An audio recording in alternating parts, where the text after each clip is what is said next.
Muy buenas noches o muy buenos días, estimados escuchas. Aquí un día más junto a ustedes en esta su tercera transmisión de Sangre, Sudor y Máscaras, esperando que disfruten esta transmisión tanto como disfrutaron las dos previas. En fin, el día de hoy junto a mis amigos Pablo, Mike, Frank y Daniel, vamos a hablar de las efemérides, de las noticias y de, bueno, en sí un tema, ya saben cómo es la temática del programa, un tema con el cual cerraremos el programa. Así que bueno, ahora voy a dar paso pues con las efemérides que hemos recopilado para el día de hoy.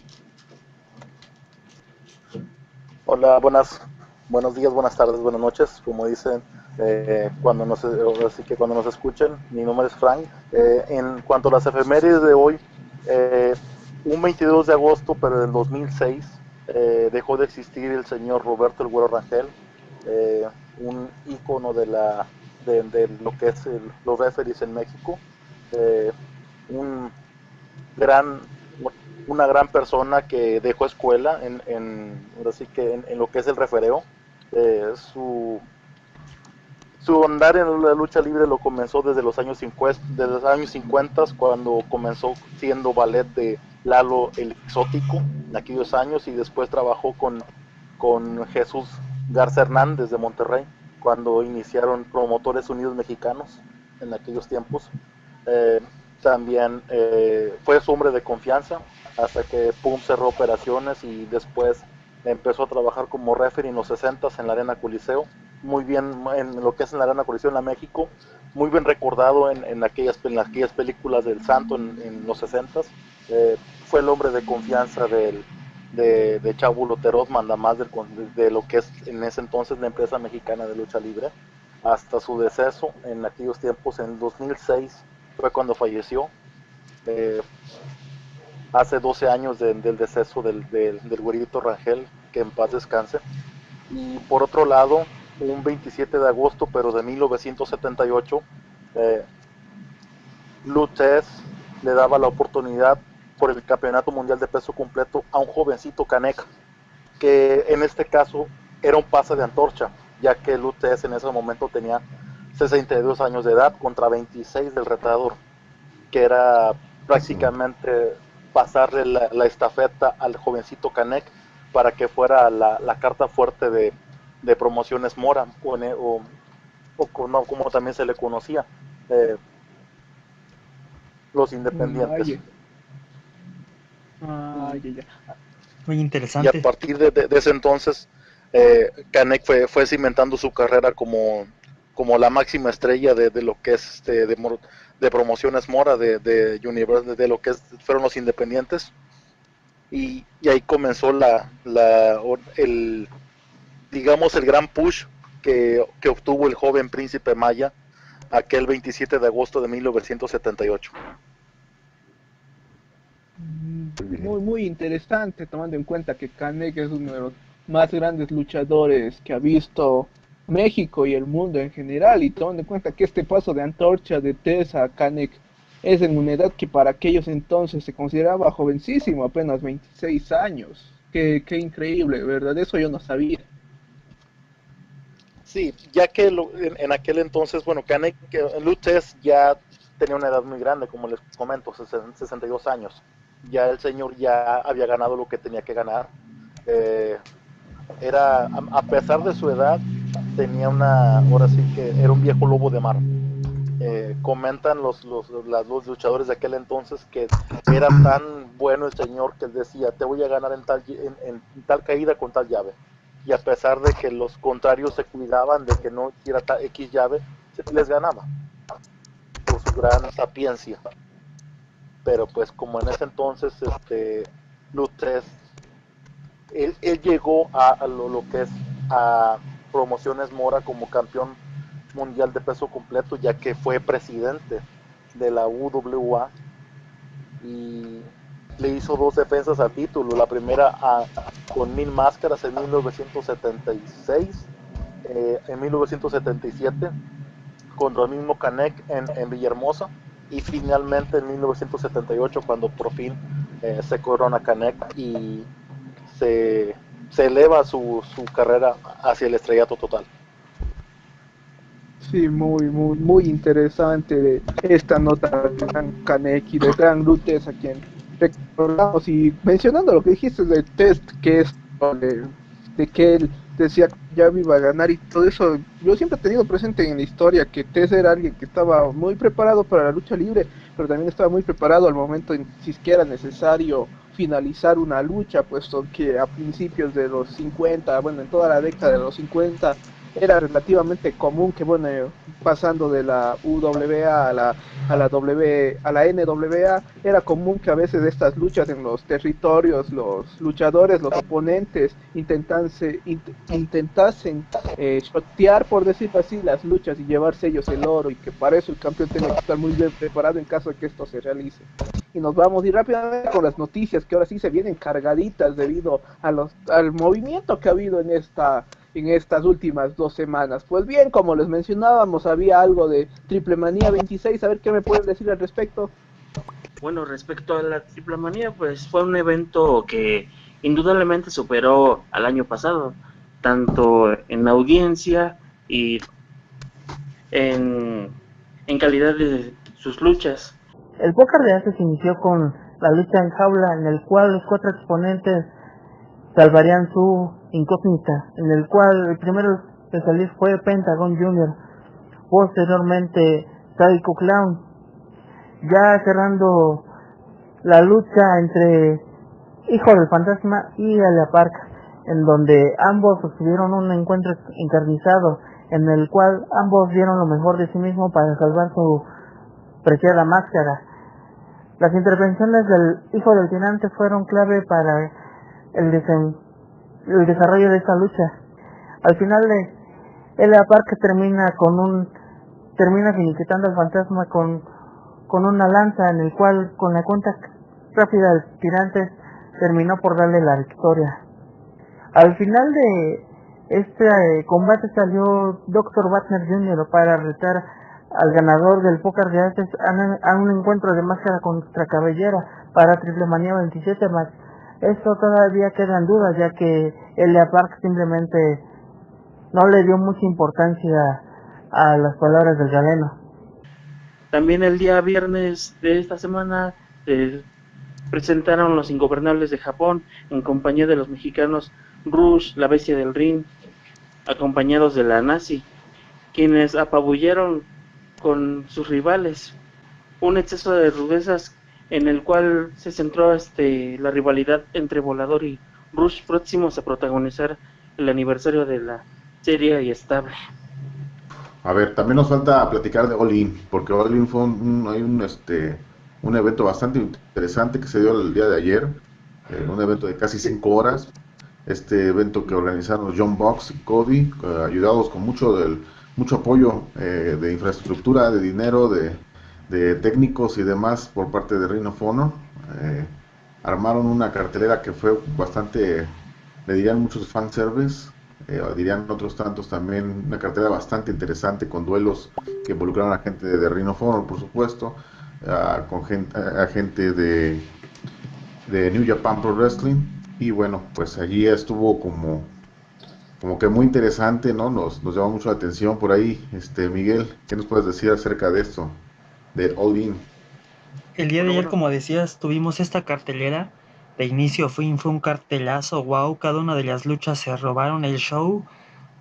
Desde el inicio del cartel, con la lucha entre Christopher Daniels y Stephen Amell, el actor de Arrow, pudimos ver que a pesar de las limitaciones que tiene Stephen Amell, pudo sacar un excelente combate. Bueno, obviamente también estuvo Jerry Lynn en el ring. Posterior, todos los demás combates, haya sido el de las chicas que ganó Tessa Blanchard, ahorita viene en memoria ese, la lucha de los mexicanos que fue el estelar, eso fue algo muy importante.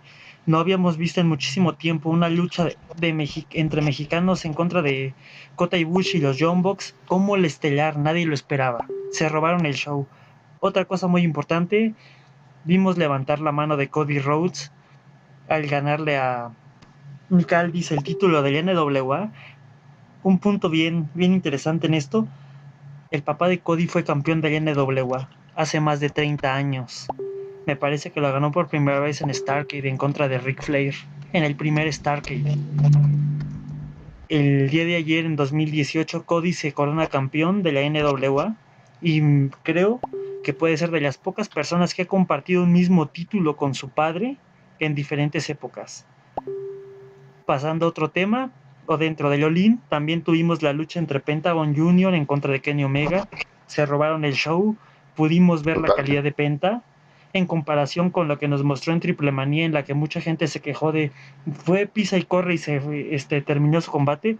En All-In no fue así. En All-In nos regaló un señor luchón en contra de otra persona como Kenny Omega. Mis respetos hacia ambos. Penta es muy buen luchador, carece de mucha técnica, pero la manera en que trabaja sus combates es fantástica. De Kenny Omega no puedo decir otra cosa más. Al final del combate, Chris Jericho apareció para reactivar su rivalidad que tiene con Omega. Estaba enfundado en la máscara de Penta. La verdad, nadie lo esperaba, yo no lo esperaba.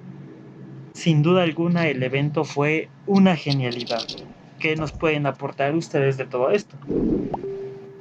En general les puedo decir que fue bueno, aunque a mí no me gustó el main event porque le sentí, o sea, lo que se dice de todo, de lo que se dice de los Young Bucks, le sentí un Spot Monkey Fest que simplemente, o sea, no tuvo psicología, no te contó una historia en el ring, no te contó nada. Así que bueno, vamos a Vamos a continuar por último, ya que bueno, no les puedo escuchar a todos, pero bueno, vamos a continuar con el tema que es uno de los principales aquí en esta noche, que bueno, creo que es el tema del que más vamos a hablar el día de hoy, que es la importancia de los campeonatos en la lucha libre, principalmente en contraste con lo que son las máscaras y cabelleras, estos que bueno, al menos en la lucha mexicana se consideran muy importante. Sí, iniciamos con este tema principal. Verán, el luchador en distintos países ha comprado su carrera gracias a la obtención de campeonatos en un evento principal. En países donde se tiene arraigada la lucha profesional como en Estados Unidos o Japón, las historias giran en torno a un campeonato, ya sea principal o secundario, todos que la mayoría terminan en un magno evento. Esto ya depende mucho del manejo creativo que tienen las distintas empresas de lucha libre. Por medio de las defensas que son programadas en eventos de la misma compañía o en empresas que tengan convenio establecido, es cuando el campeonato tiene un valor significativo, y el resto del valor depende de las habilidades del luchador en el combate. Un combate bien desarrollado hace que su reinado destaque en el linaje histórico de dicha presea. Ejemplos hay muchos, destacando el reinado que tenía George Hackenschmidt, venciendo a Tom Jenkins y coronarse como el primer campeón de la lucha libre profesional de peso completo tras la unificación de los campeonatos europeo y norteamericano. Esto en el año de 1905. Vaya, muy bien. En base a esto, este campeonato representó un antes y un después de este negocio de la lucha libre profesional. Los reinados que tenían luchadores como Lutes, Harley Race, Anthony Inoki, Gigante Baba, Ric Flair, Sting, con el título de la NWA, hicieron de esta presea la más codiciada a nivel mundial. Es el título que sucede al de 1905. En empresas como la WWE, gracias a los reinados de Bruno Sammartino, Buck Backlund, Hulk Hogan, Bret Hart, Shawn Michaels, JBL, Triple H y actualmente AJ Styles, han dado un significativo prestigio a dicho campeonato. En Japón, después de que Gigante Baba y Anthony Inoki decidieran crear sus empresas, la All Japan Pro Wrestling y la New Japan Pro Wrestling, respectivamente, cada campeonato de dichas empresas fueron ganados por luchadores de talla internacional como Stan Hansen, Bruiser Brody, Big Van Vader, Dr. Death, Keiji Muto, Masahiro Chono. Claro, fíjate que, bueno, ahorita lo que hemos comentado con respecto a los títulos, precisamente un gran ejemplo ahorita que vimos All In el día de ayer, pues Cody, que ganó el título de la NWA, que apenas se reactivó, realmente tiene un renacimiento a partir de que Billy Corgan, el vocalista de los Smashing Pumpkins, una banda de rock grunge de los 90, compró la NWA. Reactivaron este título, ya lo habían mencionado por allí, Daniel y Miguel, pues un título con mucha historia, ¿sí? Y ahorita viene siendo como el tercer ostentante Cody, creo, de esta nueva época, de esta NWA contemporánea, y pues me parece que también es algo muy interesante porque precisamente bajo el tema de los títulos, en Estados Unidos, Japón también, en Canadá también son lugares donde los fajines tienen mucho prestigio, tienen que recuperar o han estado recuperándolos algunos como históricos incluso para que se les tome en cuenta precisamente la historia que tienen, su interesante historia que tienen.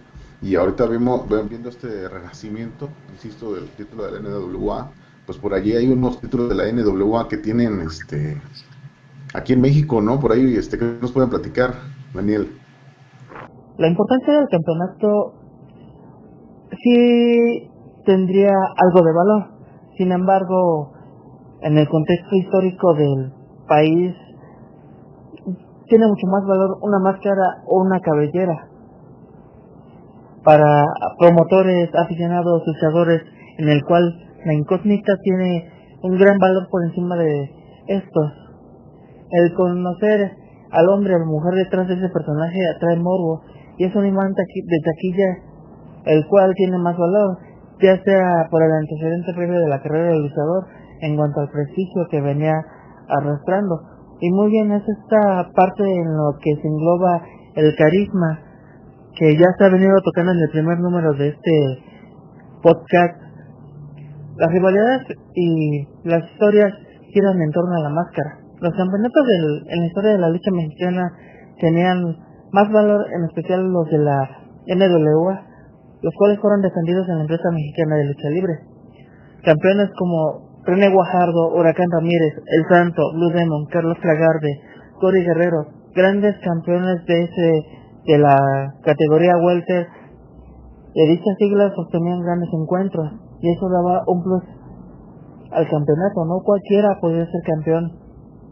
Respecto a los títulos nacionales también se daba su valor correspondiente, en especial en parte con los mencionados anteriormente. Esto en la categoría de pesos ligeros.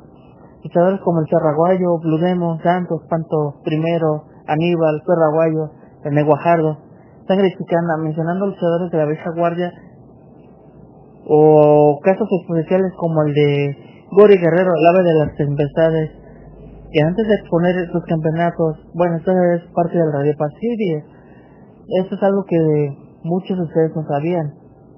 Los campeonatos que él lograba exponer daba como condición que sus defensas a cambio deberían tener un combate en el gimnasio a puertas cerradas de la empresa mexicana de lucha libre con su retador para validar si era un digno retador. Esto más adelante se estará hablando, compañeros. Ahora sí que, ya que ese tipo de actitudes rezaba mucho de los rivales deportivos y también tenía muchos problemas con la empresa en ese entonces. Todos sabemos que los títulos son una parte muy importante del negocio de la lucha profesional. Sin embargo, en México se ha gestado algo muy interesante desde hace más de 50 años. Conforme fueron apareciendo más luchadores enmascarados, el valor de la máscara fue subiendo en México y las apuestas por el duelo de máscaras generaron más expectativa entre la afición en comparación con los duelos titulares. En la actualidad en México a los títulos no se les da tanta importancia como se les da a los duelos de máscaras o cabelleras en comparación de países como Estados Unidos, Puerto Rico, Japón, donde los títulos siguen siendo muy importantes. ¿Qué nos pueden aportar de todo esto ustedes que están viéndolo desde otra perspectiva? acerca con referente al uso de las preseas y cómo en México ya no se le ha dado ese valor importante que antes tenían. Pues bien, o sea, desde mi perspectiva, fuera de México, fuera de Estados Unidos, considero que en sí una máscara y una cabellera pueden llegar a tener el prestigio o incluso más prestigio que un mismo campeonato, pues dependiendo de cómo se venda, o más bien cómo se desarrolle, sería el término correcto, una rivalidad y cómo se la gane en comparación.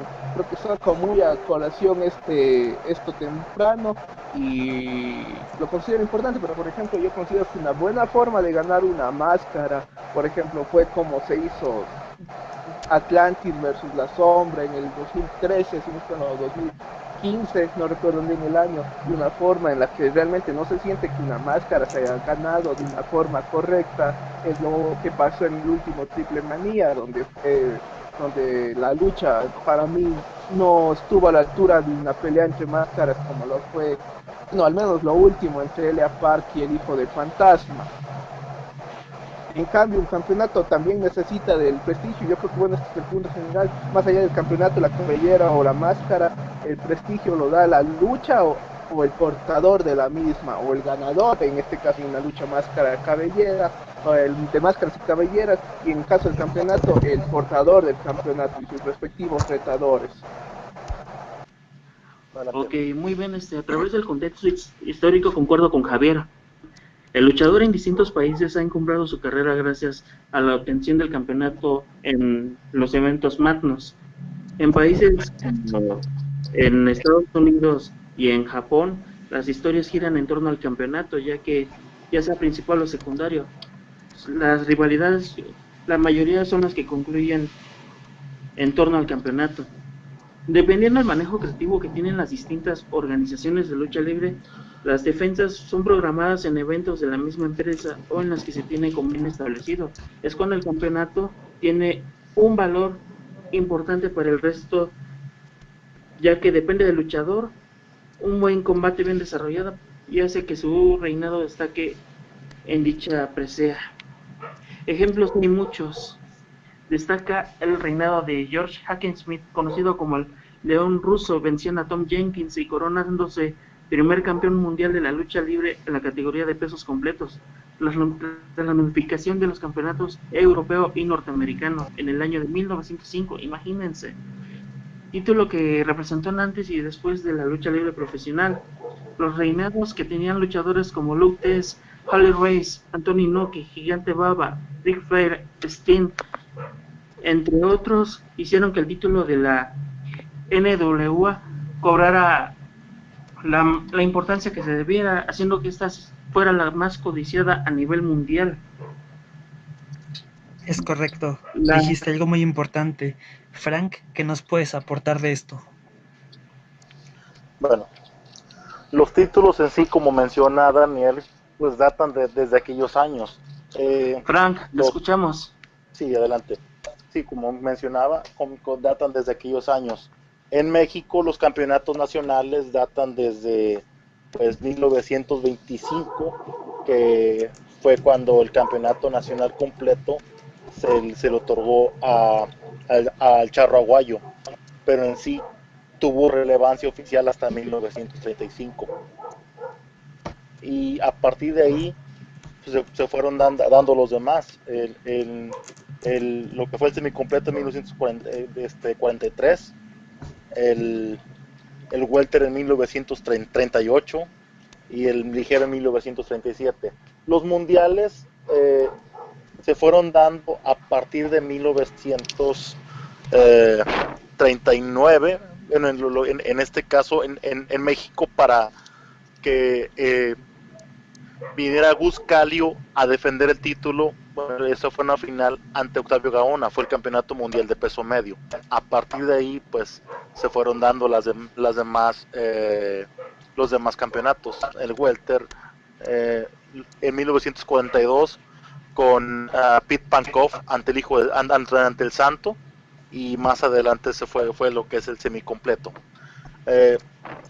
Durante muchísimo tiempo la NWA fue ahora sí que el máximo organismo rector de los títulos. Pero tristemente a partir de los 90s vino el declive.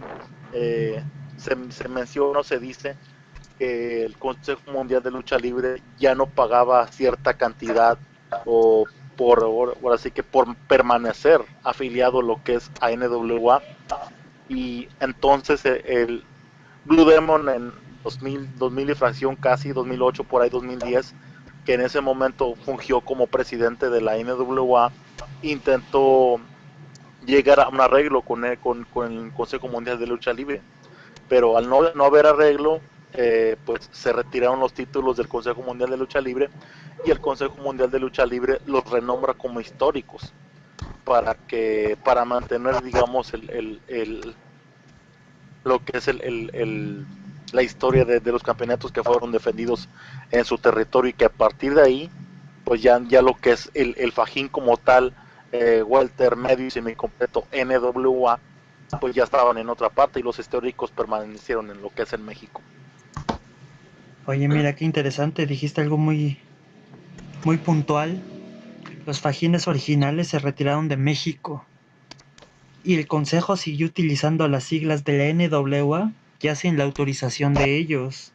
Eso ha pasado con muchísimos títulos, y muchos luchadores le dan uso a campeonatos que ya no están avalados por ninguna organización, ya sea Mil Máscaras con su título de la IWA, el Consejo Mundial con los títulos de la NWA.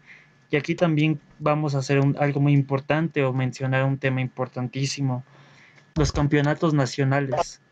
México quizá fue el único país donde se disputaron campeonatos nacionales que no pertenecían a ninguna empresa. ¿Qué nos pueden decir de esta parte de la historia de la lucha? Dale, entonces, bueno, estos los campeonatos nacionales, como tengo entendido que es como que se manejan más allá de las empresas, sino como por un organismo superior. Para mí fue una idea muy, muy interesante, siempre y cuando se la maneje con autoridad y con respeto hacia el título y hacia los luchadores, sin que haya favoritismo, y que se maneje algo de forma progresiva, siendo un título que se defienda de forma constante, y que bueno, se defienda en varias localidades. Más o menos sería algo parecido a lo que hacía la NWA con el título mundial pesado que ellos tenían, ¿no? Esto, bueno, yo considero que va por ahí. Pero en términos generales yo me he dado cuenta que en Japón, en el territorio europeo y en Estados Unidos, como que el título siempre viene a ser lo más importante, el atrayente máximo. Pero esto también viene a ser subjetivo, puesto que, como lo mencionábamos anteriormente, a esto depende de cómo se le da el prestigio que le dé el campeonato o los retadores en todo caso. Y en cuanto al manejo, pues a mí es algo que me gusta mucho, es ver títulos grandes como por ejemplo el mundial pesado de la New Japan Pro Wrestling, el IWGP, ¿no? Que defenderse a veces en eventos de otras, no muy seguido, pero sí se lo defienden otras empresas. Más seguido sí se lo hace el evento de Raw, aunque bueno, yo considero que Ring of Honor no anda en buenas horas ya desde hace unos cuantos años. Este título siempre está apareciendo en otras empresas, y yo considero que esto como que da más atracción, y pues a su vez permite la coexistencia de varias empresas, puesto que si bien por ejemplo recuerdo que creo que en el Wrestle Kingdom del año pasado pues hubo una lucha entre Kyle O'Reilly y Adam Cole, si no estoy mal, y esta lucha, a pesar de que no fue muy buena, pues tuvo presencia en el evento de la New Japan Pro Wrestling, y como que al luchador promedio, digamos al espectador promedio japonés, va a dar interés en ver el producto de la Ring of Honor, y esto como que puede motivar a que las empresas crezcan juntas. Igual con cualquier título que se vaya así defendiendo fuera de territorios más allá del propio, pues como que puede ayudar, si es que se lo hace bien, a crecer a ambos. En todo caso puede terminar perjudicándolos también. Claro. Frank, ¿qué opinas de? Bueno, mencionaban el título mundial completo de la NWA. Nos recordamos que no hace mucho NWA, cuando estaba al mando de Bruce Stark, tuvo una alianza con New Japan, y esa alianza, digamos, en términos fue algo productiva, porque se le dio mucha importancia a lo que es el campeonato mundial completo. Y en esa ocasión fue en un Wrestle Kingdom número 8, que Rob Conway llegaba como campeón mundial de peso completo al evento y el retador fue Satoshi Kojima. El ganador de esa lucha fue Satoshi Kojima y fue coronado por el mismísimo Harley Race.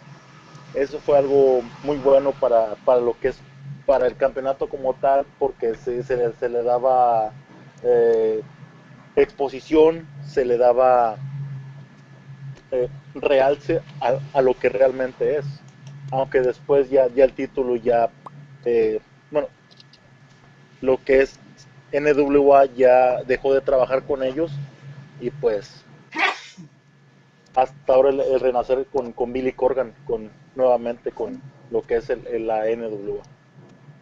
Sí, mencionaste algo bien importante. La presea o todos los títulos tienen cierto prestigio. En este caso, Harley Race le entregó el título al nuevo campeón. Aquí estamos metiéndonos un poco con la nostalgia y las experiencias anteriores. Harley Race fue uno de los más grandes portadores del título de la NWA.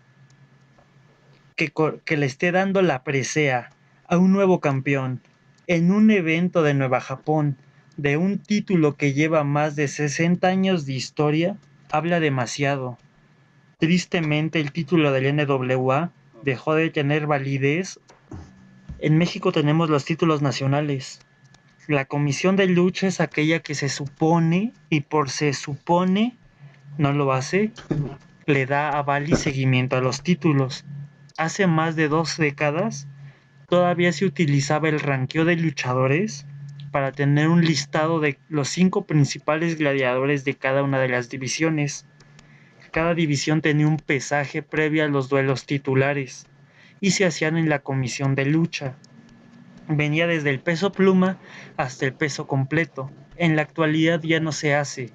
Y en la actualidad muchos títulos nacionales ya no están vigentes. Algunos se quedaron con el último portador, como el título nacional medio que tuvo Octagón, o el título nacional de parejas que tuvo Octagón y La Parca. Ya no los volvieron a exponer. Esas preseas tenían muchísimo valor significativo. ¿Qué consideras tú que es lo que se debería de hacer, Frank, para reactivar todas esas preseas? Bien, desafortunadamente no podría haber una cuestión de unificación de criterios, ya que tanto en AAA el estilo que se maneja pues es un poco más digamos, más escandaloso, no hay tanta seriedad, y en el Consejo Mundial se la quieren dar, pero pues ya no tanto. Obviamente se extrañan ese tipo de cuestiones de donde hablabas del ranqueo, hablabas del pesaje, de todo eso, y se respetaban los pesajes como tal. Ahorita desafortunadamente ya ves a un luchador que tiene un peso y pelea por el otro, y ya no se le da la seriedad que tenía antes. Hace tiempo me conocí a Héctor Garza, que en paz descanse, y él en su momento me comentó, cuando sales campeón, obviamente pues ganas un poco más, y esa viene siendo digamos la recompensa, por así decirlo, una de las recompensas de ser campeón, que es lo que hace que el título sea codiciado. ¿De acuerdo? En comparación de hoy en día, hace 20 años los títulos eran muy peleados en México. Pablo, ¿qué recuerdas tú de los duelos titulares que se daban hace 20 años en comparación de lo que hoy se hace con las preseas nacionales? Bueno, pues precisamente mencionaste algo bien interesante que ahorita que creo, pues no sé si se obvia o de plano no se sabe, que era un pesaje previo a las peleas, a las luchas, perdón, porque luego no les gusta que le digan peleas, las luchas, tipo en el box. Había un pesaje porque había muchos títulos que correspondían, pero no muchos, pero había títulos que correspondían a un peso en específico, ¿no? Estaba el welter, el pesado, etcétera, etcétera. Entonces, es algo que se solía hacer, híjole, hace 20 años, todavía estamos hablando del 98, ¿no? Y quiero irme un poquito más atrás, por ejemplo, en luchas titulares, que me tocó ver varias, por ejemplo, del Dandy, hacían mucho, o se cimentaba mucho la idea de que el disputar un título obligaba a los luchadores a no andarse rompiendo la madre, sangrándose o dándose sillazos, porque también era algo muy común. Entonces se privilegiaba la técnica, se hacían los honores, se presentaba el título junto al comisionado de lucha en turno. También se hacía pues era como una ceremonia, era algo importante. Estamos hablando de hace 20, 25, 30 años, todavía diría yo como hace unos 30 años, pues todavía existía esto, la parte del pesaje también que mencionan, y también ese prestigio que tenía el luchador, porque tú sabes que un campeón lo que significa es alguien digno de la confianza pues de los jefes, digamos, de la promoción de la empresa, alguien que puede darle precisamente prestigio, pulir el cinturón, no para tenerlo guardado o para sacarlo en las fotografías, porque realmente ahorita ya los títulos no significan mucho. Esa es también una de las diferencias más tangibles. Antes los títulos realmente significaban algo. Ya en la parte informativa de historia que nos dieron ustedes, podemos escuchar nombres que retumban, que resuenan, que te dicen algo. Ahorita es diferente, y sobre todo porque ya lo mencionaba Javier también, es esta parte de en México al menos las máscaras y las cabelleras tomaron el turno de ser algo más prestigioso, y sobre todo que es algo que verdaderamente le pertenece al luchador. Tu cabellera es tu cabellera, tu máscara es tu máscara, es tu nombre. Y un título pues se le entiende como prestado, por lo tanto no le dan ese prestigio ya. Y aparte, pues no vimos el sentido que un título significa ser parte de una empresa, y es prestado, un título es prestado, un título es temporal, a menos que sepas defenderlo y sepas mantenerlo. Eso sería, digamos, una de las más grandes diferencias hace unos 30 años, diría yo. Exactamente, como tú ¿Puedo decías, opinar hoy algo al en día. respecto? Por supuesto. ¿Puedo decir algo tal vez? Claro, Adelante, adelante.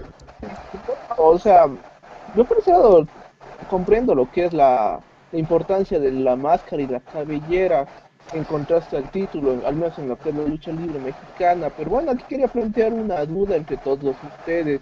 Y es que yo sinceramente lo que he podido ver es que siento que es demasiado forzado que actualmente se estén vendiendo luchas de cabellera versus cabellera, máscara versus máscara o máscara versus cabellera, siempre como los main events de las empresas, al menos en México, de las más grandes. Siento que a veces las rivalidades como tal no dan para que esta lucha sea así. Algo que antes sí se podía observar en luchas como por ejemplo la de Villano Tercero versus Atlantis. Y bueno, yo quería ver qué dicen ustedes, o sea, se está sobreexplotando este aspecto de la máscara versus máscara, o ustedes creen que sí se les está dando un buen manejo, porque al menos en mi entender, yo sí sentí completamente forzada el póker de haces por las máscaras que hubo entre Pentagón Junior, Elia Park, el Hijo del Fantasma y el Psycho Clown. A ver, ¿qué dicen ustedes al respecto? exactamente lo que tú dijiste. Se ven muy forzadas y no lo hacen creíble. En México se ha tenido una mala práctica del manejo de los títulos. Nunca le han dado el valor que se merece. Vaya, incluso los mismos promotores no saben cómo darle seguimiento al uso de las preseas. Triple A lo que ha hecho en los últimos años, al igual que la Arena México, es darnos luchas de apuesta para los aniversarios, considerando ellos qué es lo que va a vender. En mi personal punto de vista, yo considero que una lucha titular puede vender incluso o más que un duelo de máscaras si sabes llevar el combate de manera adecuada. Y eso no solo es en México, es en todo el mundo. En México todavía se tienen prácticas en las que los luchadores se quedan con las preseas, en la que los celos profesionales no te permiten cederle un título a alguien nuevo. Sabemos que los títulos se utilizan para dos cosas: para elevar a un luchador con quien va a ser tu rival o para elevarte a ti. Hay campeones que son de trascendencia y hay campeones que no son de trascendencia.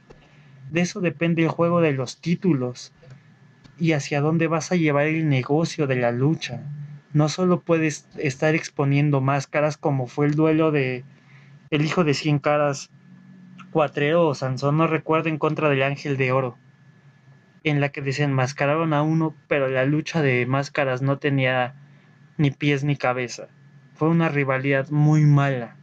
Si en México les dieran a los títulos el lugar que se merecen, podrían estar, como yo se los decía hace un momento, a la par de las luchas de máscara y cabellera. Porque antes muchos carteles en la Arena México, hace 30 años, los duelos estelares de los aniversarios eran por el campeonato nacional de completo, el campeonato nacional semicompleto, se exponía el campeonato nacional de parejas. No todos los 85 aniversarios que ha habido fueron duelos de máscaras y cabelleras. Han caído muy pocas máscaras en comparación en un porcentaje a todos los aniversarios que ha habido. Frank, ¿qué puedes decirnos de todo esto? Sí, desafortunadamente ya se está perdiendo la seriedad a lo que es los títulos. Se extrañan esos tiempos en donde el campeón como tal era un luchador derrochado con mucha técnica que te marcaba el ritmo en una lucha titular. Y ese tipo de cosas engrandecían lo que es el prestigio del título. Vamos, lo hacía más codiciado. Exacto. Como en su momento Canek lo hizo con el campeonato mundial de peso completo.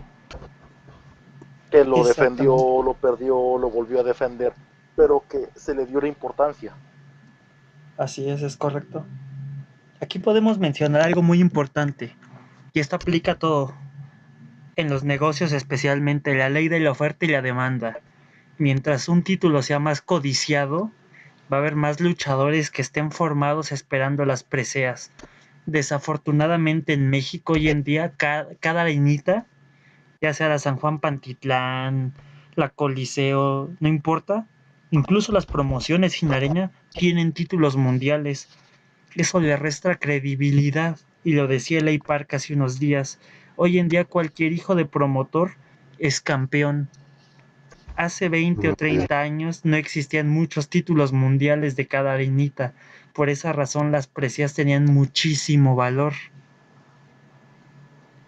Si jugamos la ley de la oferta y la demanda, van a seguir saliendo muchos títulos, y lejos de engrandecer el deporte de la lucha profesional, lo van a empezar a hundir más por la falta de credibilidad. Pablo, ¿qué opinas de esto? Totalmente. O sea, ese es uno de los grandes problemas. Primero, no hay una visión de negocios al respecto de esto. Segundo, se sigue privilegiando, no nada más en el ámbito del nepotismo, del compadrazgo también, es decir, tú eres campeón porque eres mi cuate, etcétera, ¿no? Y eso, si se dan cuenta, ¿cuántos torneos no hay, así digamos, de locales? Que te ganas una copa o, no sé, un muñequito así como los de las cáscaras de fútbol que se compran, y ya es el ganador del torneo. Es el mismo equivalente. Tú ganas el torneo, pero no refrendas ese torneo, o sea, no refrendas la calidad. Así pasa también con el Consejo Mundial. Tienen campeones que no solamente no exponen los fajines, últimamente lo han hecho con algunos, por ejemplo, con los campeones de tríos, los nuevos Dinámica, pero algunos los dejan muertos, los dejan descansando. No, es campeón de algo, pero es un campeón de algo que está muerto. No hay rivalidad, no hay reto, no hay una visión, insisto, no hay una visión de negocios con respecto al título que se está ostentando. Y eso pues no significa otra cosa más que la muerte del título que están Exactamente. Cargando. Yo creo que incluso sería mucho mejor unificar títulos a seguir manteniendo muchos títulos para una empresa, en este caso la Arena México, que tienen los del NWA históricos que no valen nada, que tienen muchos nacionales, que tienen sus títulos mundiales, y ellos mismos no saben quiénes son sus campeones.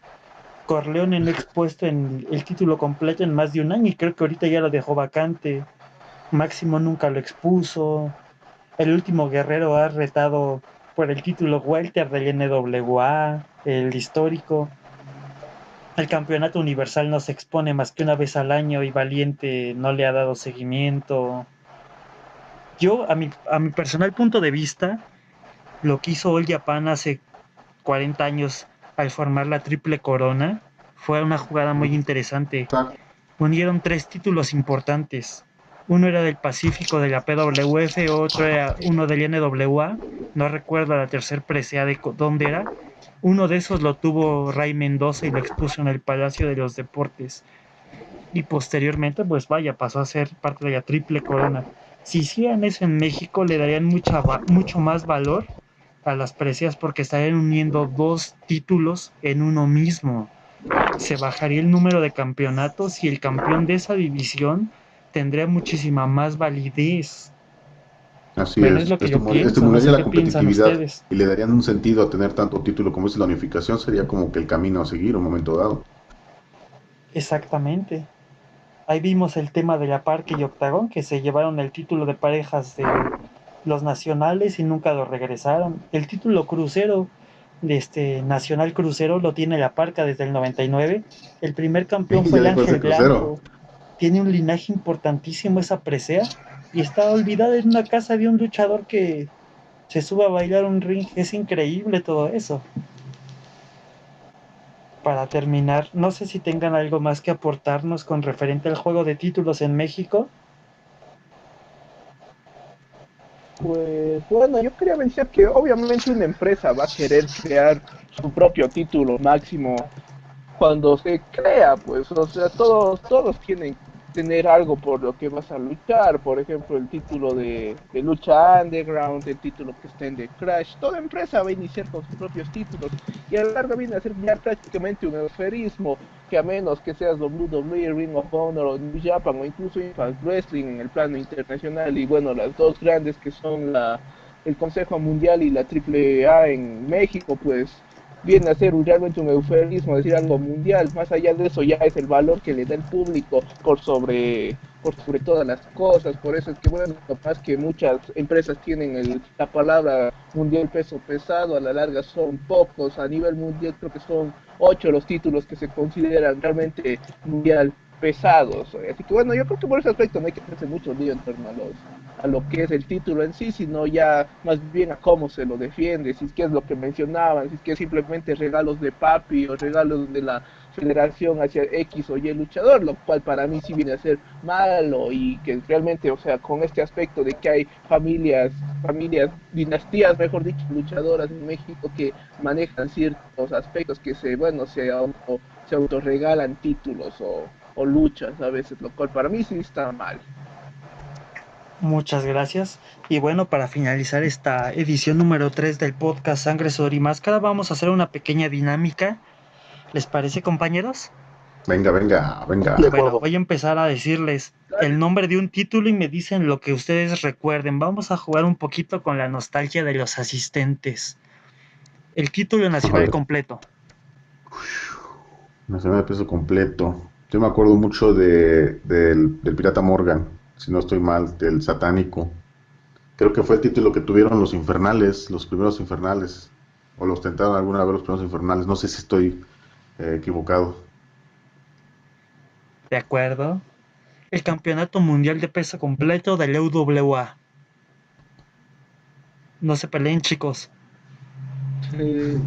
Bueno, yo no, pues obviamente no viví la época en la que estuvo, pero tengo entendido que esto, pues en su época de oro fue, o sea, lo más que hubo, no a nivel de Estados Unidos, sino a nivel del mundo, y que bueno, esa forma en la que se defendía era muy atrayente y por los territorios, defender ante los estelares de cada territorio, a veces perder, a veces ganar, y que esto marcaba como el estelarismo máximo al que uno podía acceder en aquellos entonces, 60, bueno, desde los 40, 50, 60, 70 y principios y mediados de los 80, como que, o sea, fue lo máximo que hubo en su época con campeones como Ric Flair, como Harvey Race, como también que bueno, no lo quieren reconocer, pero que también fue Jack Veneno, en fin, para mí fue una buena época cuando se lo manejó bien.